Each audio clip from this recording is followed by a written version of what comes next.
wake of all the chaos in our country, following the racial divide that was incited by our supposed leaders and mainstream media,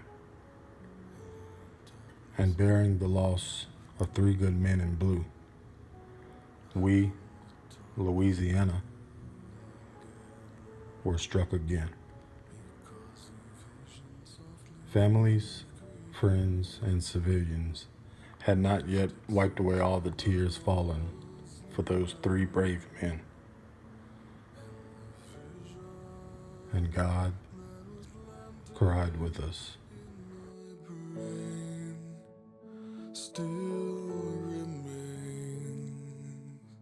within the sound of silence.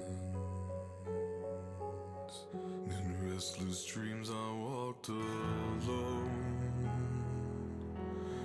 narrow streets of cobblestone, neath the halo of a street lamp.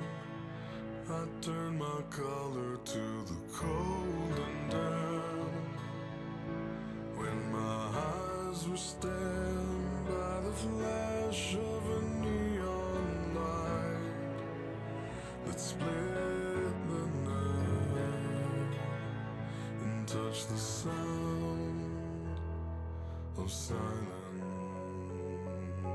And in the On August 12th of the year 2016, the storm with no name set in on southern Louisiana, and the tears of God began to fall.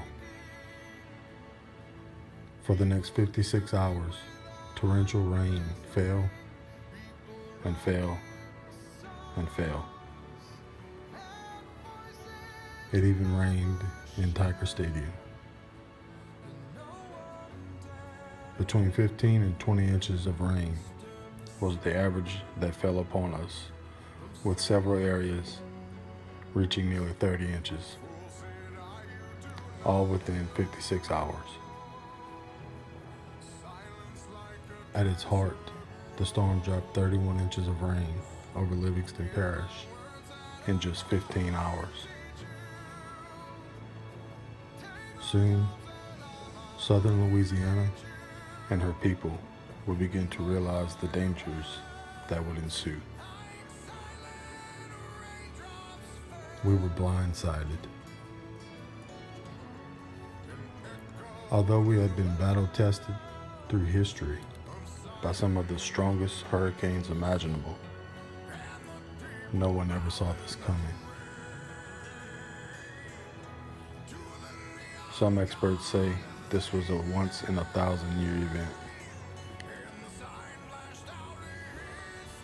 The floodwaters began to rise. They began to rise, and they didn't stop.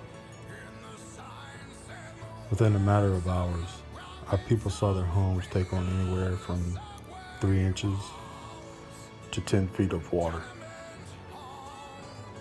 No one had time to evacuate. Even those that tried would learn that the roads leading into and out of our neighborhoods had become impassable. By the thousands, Louisianians were stranded and scared for their lives. After weathering countless hurricanes through time, there was no foreseeable reason to run from a storm with no name.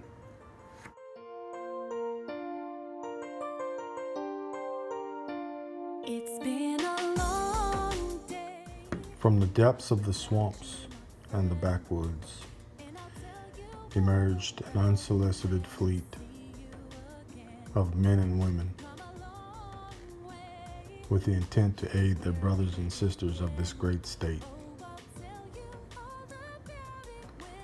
Men and women armed with the proper tools, equipment, and experience needed to take on such a task.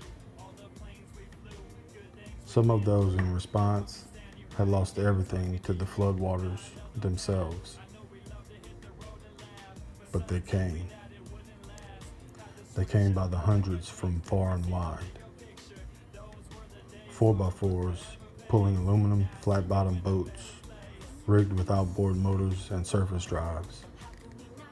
The only type of equipment that could get the job done.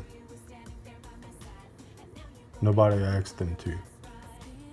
They just came for the love they had in their hearts for Louisiana and her people.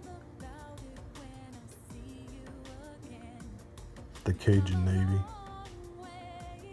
was born.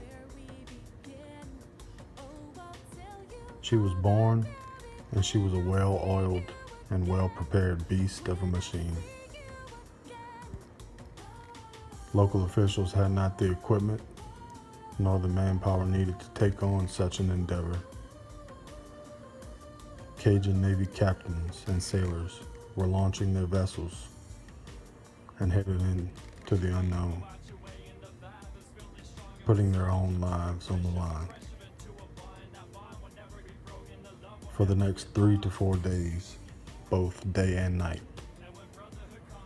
they patrolled the flooded neighborhoods, pulling men, women, children, and pets from the water-stricken lands. It didn't matter if you were rich or poor, black or white, foreign or native. This Navy was coming to save you. Let the light guide your way. Yeah. Hold every memory as it goes, and every road you take always leads you home.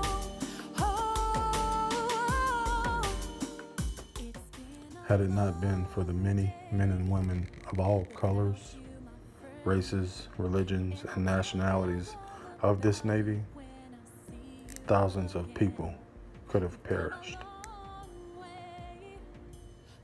More than 30,000 residents were rescued. It's only in looking back now that I've come to see that it was God's tears that were falling and caused this great flood. His tears caused us to unite, and it came in a time when we needed it most.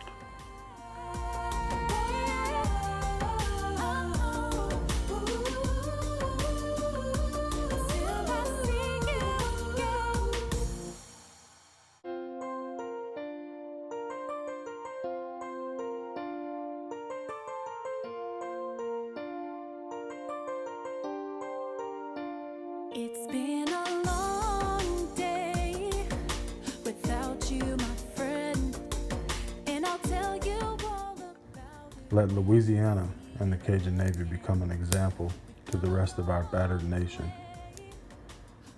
It's time to rise above and unite. One nation, under God, indivisible, with liberty and justice for all. I salute the brave men and women of the Cajun Navy.